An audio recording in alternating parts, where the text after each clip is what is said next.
Σας ευχαριστώ, κυρία Πρόεδρε. Νομίζω ότι έχει γίνει μια διεξοδική συζήτηση τόσο στις Επιτροπές όσο και στην Ολομέλεια και υπήρξε μια εξαιρετική κοινοβουλευτική διαδικασία. Κατατέθηκαν απόψεις, προτάσεις, τις οποίες πολλές από αυτές το Υπουργείο ενσωμάτωσε, αλλά υπήρξε και μια εκτενής ενημέρωση σε θέματα παιδείας. Αυτό που είναι βασικό είναι ότι διευθετούνται μια σειρά ζητημάτων εκπαιδευτικών που έχουν να κάνουν και με την λειτουργία των σχολικών μονάδων τις επόμενες μέρες. Ένα νομοσχέδιο για την παιδεία είναι αναμενόμενο να προκαλεί πολλές συζητήσεις, οι οποίες φυσικά δεν τελειώνουν εδώ και θα συνεχιστούν και θα έχουμε και το περιθώριο και σε μελλοντικά νομοσχέδια να τα επαναφέρουμε. Όμως θέλω να επισημάνω τρία ζητήματα, τονιστήκαν από αρκετούς συναδέλφους και πρέπει να τα κρατήσουμε. Το ένα αφορά το θέμα του ΑΣΕΠ.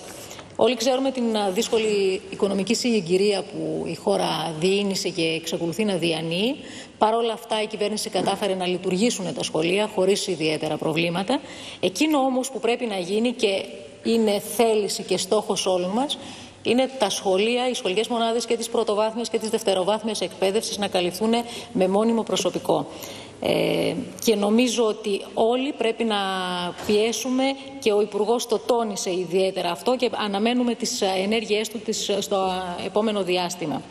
Ένα δεύτερο θέμα που θέλω να επισημάνω είναι το θέμα των μεταγραφών. Όλοι γνωρίζουμε πολύ καλά ότι οι μεταγραφές είναι ένα κοινωνικό μέτρο. Υπήρξε και σε παλαιότερες εποχές. Στη σημερινή συγκυρία είναι επιβεβλημένο, έτσι ώστε να μπορέσουν οι ελληνικές οικογένειες να σπουδάσουν τα παιδιά τους. Έχουν γίνει προς αυτή την κατεύθυνση πάρα πολλές ρυθμίσεις που καλύπτει ένα μεγάλο μέρος παιδιών που βρίσκονται σε οικονομική δυσχέρεια.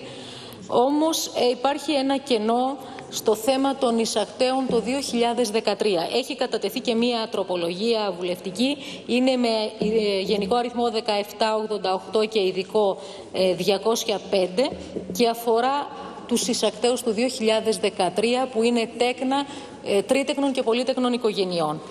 Και θα πρέπει και αυτοί που είναι μικρός ο αριθμός πρέπει να τύχουν και αυτοί του ευνοϊκού μέτρου, γιατί αποκλείστηκαν από μια διαδικασία που με τον τελευταίο νόμο έχει ανοίξει για πάρα πολύ μεγάλο αριθμό παιδιών.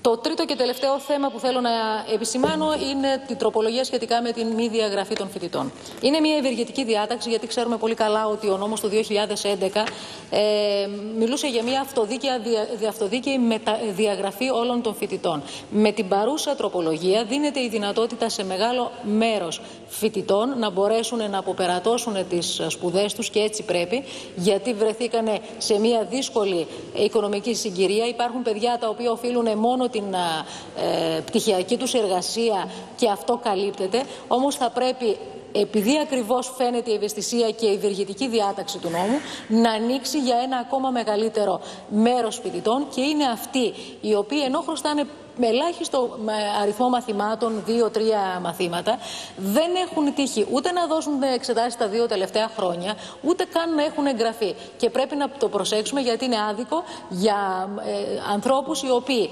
έχουν κάνει τόσο αγώνα, τόσο μεγάλη προσπάθεια για να τελειώσουν τις σπουδές τους, για 1 ή 2 μαθήματα να χάσουν αυτή την ευκαιρία. Σας ευχαριστώ.